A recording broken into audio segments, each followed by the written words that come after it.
রাজুতে যে হাত বাঁধা অফিসারদের আমরা দেখতে পাচ্ছি, এটা কিসের আলামত? এই আলামতকে আমি কিছুক্ষণ আগেও একটা জায়গাতে আলাপে বলছিলাম, সেটা হচ্ছে যে একটা মেথড আছে, একটা মেথডের নাম আমরা জানি, সেটা হচ্ছে জাকার্তা মেথড যেটাকে বলা হয়। হ্যাঁ, আপনি একটা জিনিস, এই জাকার্তা মেথডের একটা মূল প্রতিপাদ্য বিষয় হচ্ছে নৃশংসভাবে খুন, হত্যা।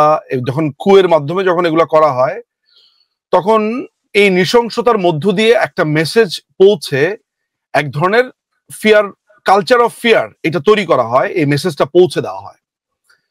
তো আমাদের এই যে যা ঘটনা আপনি এখন আপনার চোখের সামনে ঘটেছে, এইটাকে যদি আপনি একটা টোটাল ফ্রেমের মধ্যে আনেন, তাহলে আপনি 6টা জিনিস আপনি দেখতে পান। একটা হচ্ছে জুডিশিয়ারি, একটা হচ্ছে পার্লামেন্ট, একটা হচ্ছে এক্সিকিউটিভ, একটা হচ্ছে এডুকেশন, একটা হচ্ছে মেডিকেল, একটা হচ্ছে ফাইন্যান্স।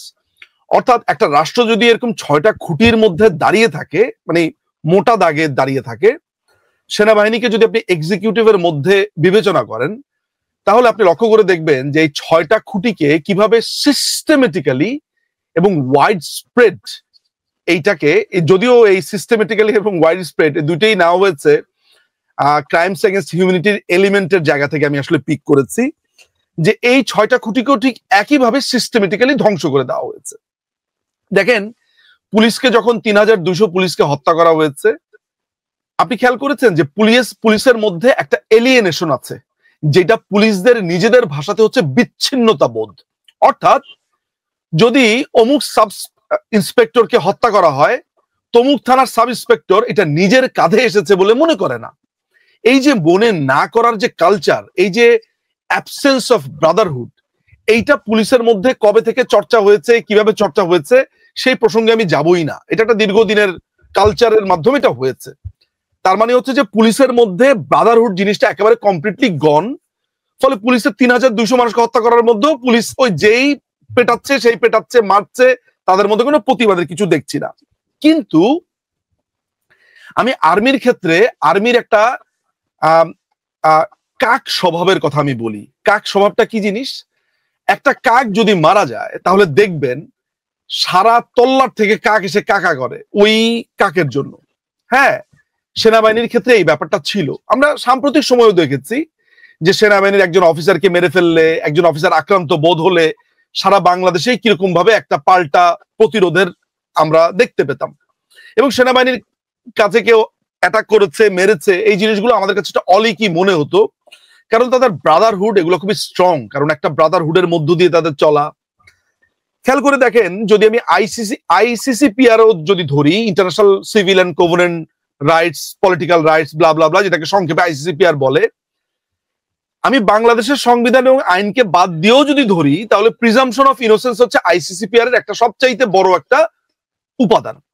অর্থাৎ সুলতানা আপা, আপনি যদি আমাকে বলেন, নিজের চোখে আপনি আমাকে দেখলেন যে নিঝুম মজুমদারকে আমি খুন করতে দেখেছি, আইনের দৃষ্টিতে আমি এটা প্রমাণ হওয়ার আগ পর্যন্ত নির্দোষ। এইটা একেবারে একটা কমন ঘটনা, বিচারের আগে সবাই নিষ্পাপ ওই পার্টিকুলার ঘটনার ক্ষেত্রে। আচ্ছা, তাহলে এই যে 3-4 কিলোমিটার দূরে, এই তো কোথায় আপনার রাজু, এখানে রাজু থেকে একটু সোজা টান দিয়ে গেলেই তো তেজগাঁ, মানে ক্যান্টনমেন্ট কত দূর? এই মাত্র 2-3 কিলোমিটারের মধ্যে ডিজিএফআই এর অফিসারদেরকে পেটানো হচ্ছে, মারা হচ্ছে তাদের ছবি দিয়ে, কিন্তু সেনাবাহিনীর তরফ থেকে একদম চুপ। এই যে ওয়াকারুজ্জামান, সে বলছে ওরা আমার ছেলের মতো, বড় হলে বুঝবে। আমি আর কত বড় হব বাবা ঠাকুর, আমার মাথা ওই ছাদ ফুরে আকাশ স্পর্শ করলে তবে তুমি আমাকে মেলা দেখতে নিয়ে যাবে, ওই সুনীলের ওই কবিতাটার মতো অবস্থা। তো আলটিমেটলি হচ্ছে এই যে পাবলিকের কাছে একটা মেসেজ পৌঁছানো, যেটা এই বইটা আমি রেফার করতে পারি, এই জাকার্তা মেথডের এই বইটা এই জায়গাতে বিধৃত হয়েছে যে খুনের মাধ্যমে, অপমানের মাধ্যমে, অপদস্থের মাধ্যমে মেসেজ পৌঁছানো। হ্যাঁ, যে দেখো তোমার হেডরেই আমি কিরকম সাইজ করছি। গতকালকে আপনার মনে আছে ওই যে সার্জিস আলম পঞ্চগড়ে তার ইলেকট্রিসিটি চলে যাওয়ার পরে সে বলছে, শেখ হাসিনার এই গোনায় ধরি না, তুই বেটাকে, তোর কলিজা ছিঁড়া খায়া ফেলাবো। এই যে কথা, এই কথাটার কিন্তু অনেক বড় গুরুত্ব আছে। এটা সার্জিসের একার কথা না, এইটা এই জঙ্গি মৌলবাদী যতগুলো এই টোকাই চোরগুলো এই আন্দোলন নামে মব হামলাতে অংশ নিয়েছে তাদের মনের কথা, যে তারা রাষ্ট্রকে দেখিয়ে দেবে। এবং ওই একই কথা যেটা আমরা এই 1971 সালে এই কিছুক্ষণ আগে এই বইটা দেখিয়েছিলাম আমি, যে এই যে একটা বই বের করেছিল পাকিস্তানিরা, দি বাংলাদেশ পেপার, কিংবা ওই যে ভুট্টো 1971 সালে যে বইটা বিলি করেছিল আপনার ইউনুসের মতো, এই বইটা কিন্তু 1971 সালে দি গ্রেট ট্র্যাজেডি নামে ভুট্টো এই বইটা লিখে এটা সারা পৃথিবীতে বিলি করেছিল। এই বইটার মূল প্রতিবাদ হচ্ছে বাঙালিরা একটা খারাপ, বাঙালিরা ষড়যন্ত্রকারী, বঙ্গবন্ধু হচ্ছে খুবই খারাপ একটা লোক, ছড়িয়েছে সারা পৃথিবীর কাছে ছোট করা। একই কাজ করছে এবং বলছে যে একদিন বাংলাদেশ আবার, একদিন পাকিস্তান আবার ইউনাইটেড হবে।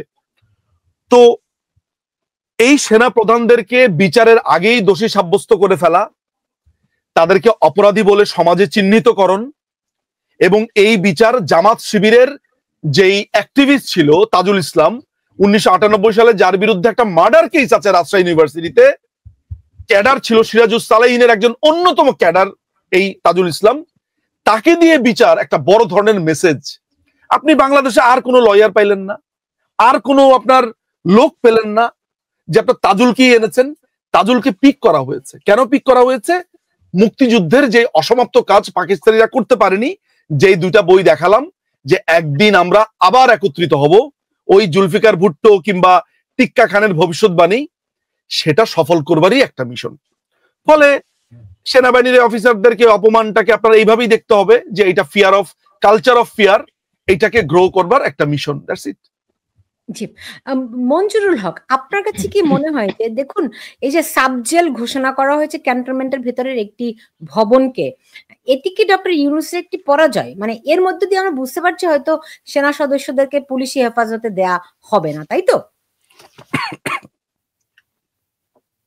আমাকে বললেন? জি জি, মঞ্জুরুল হক, আপনাকে বলছি। হ্যাঁ, আচ্ছা, এখানে কতগুলো বিষয় আছে।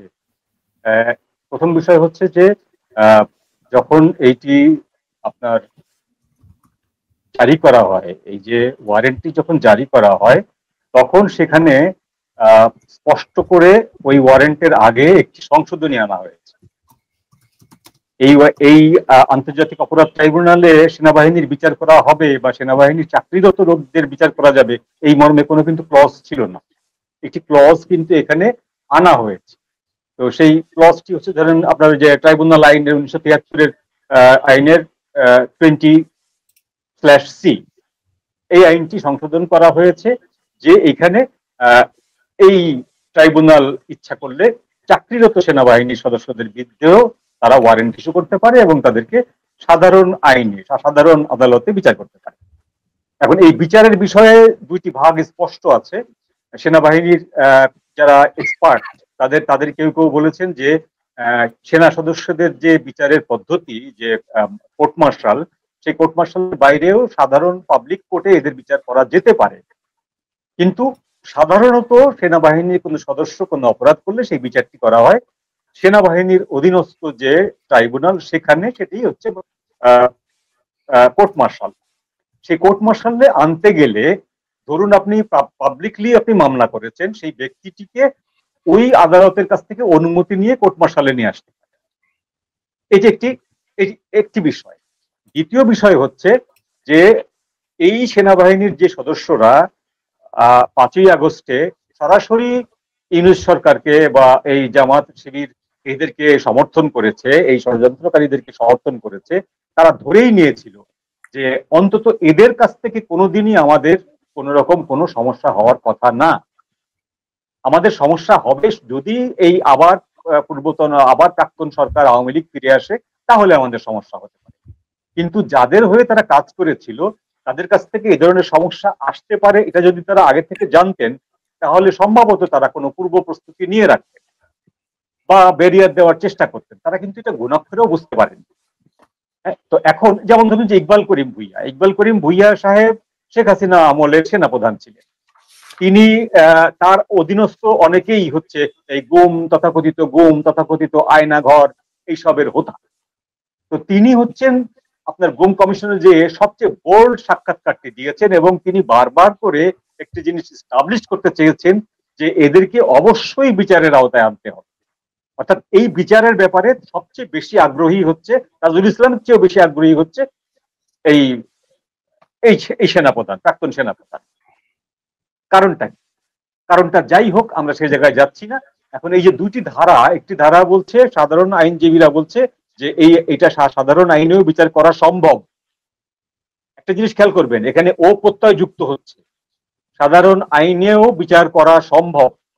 আবার সেনা কর্মকর্তাদের হয়ে এক আইনজীবীরা বলছেন যে এটি প্রধানত হচ্ছে সেনা অভ্যন্তরের আইনে বিচার করতে হবে, আর যদি একান্তই সেটা পাবলিকলি সাধারণ কোর্টে বিচার করতে হয় সেক্ষেত্রে বিশেষ কিছু আইন লাগবে, যে আইনটি অর্ডিন্যান্সদের বলে তৈরি করা যায় না, যে আইনটি একমাত্র তৈরি করতে পারে হচ্ছে সংসদ।